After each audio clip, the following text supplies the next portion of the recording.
নিজের পুত্রকে বলিদান দিয়ে বৈষ্ণব সেবা দিয়েছিল মা।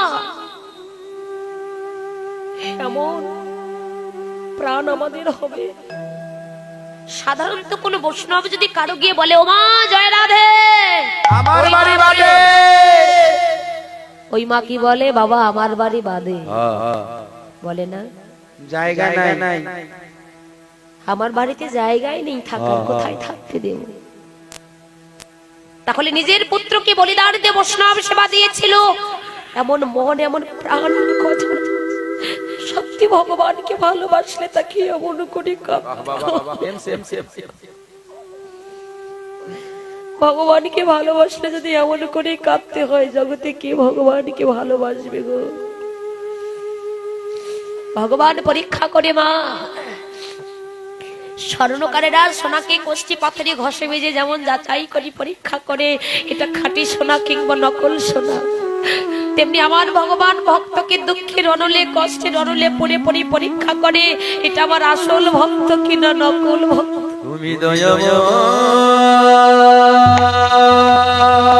কারণ যে করি আমার নাশ আমি তারই করি সব নাশ। তবু যদি না ছাড়ে সে আমার পাশ, তবে তাকে করি আমি দাসের ওই অনুদান।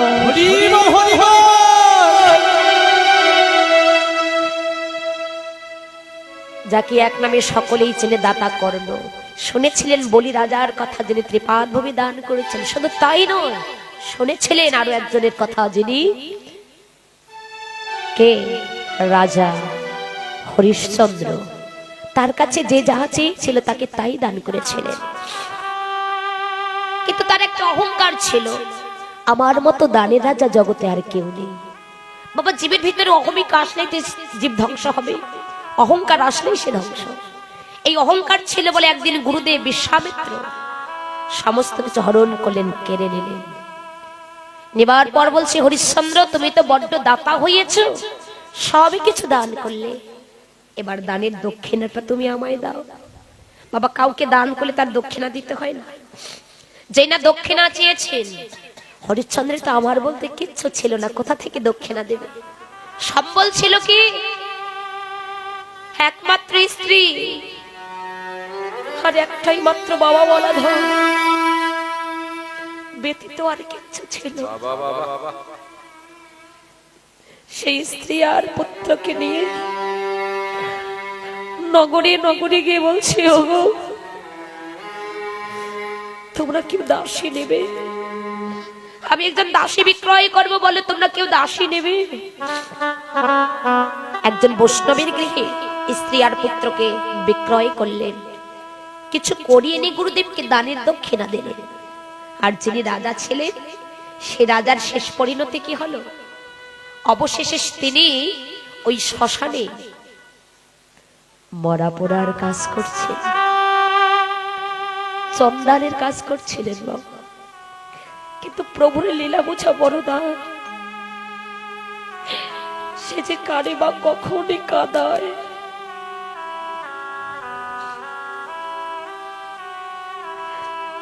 আমার কারে বা কখন হাসায়।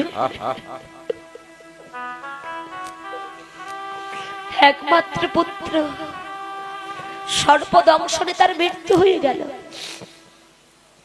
মৃত পুত্রকে বুকে জড়িয়ে ধরে শ্মশানে গেলেন শেষকৃত্য করতে। হরিশ্চন্দ্রের স্ত্রী, তিনি জানে না তার স্বামীর শেষ পরিণতি এই হয়েছিল। হরিশ্চন্দ্র বলছে, কে গো? শেষকৃত্য করতে এসেছে, এখানে একটা কড়ি দিতে হয়, সেই কড়িটা কি তোমার কাছে আছে? বুকে জড়িয়ে ধরে কাঁদছে, খোকারে তুই ছিলি রাজার ছেলে, এতদিন তোর বাবার কাছে যে যা চেয়েছিল তাকে তাই দান করেছে,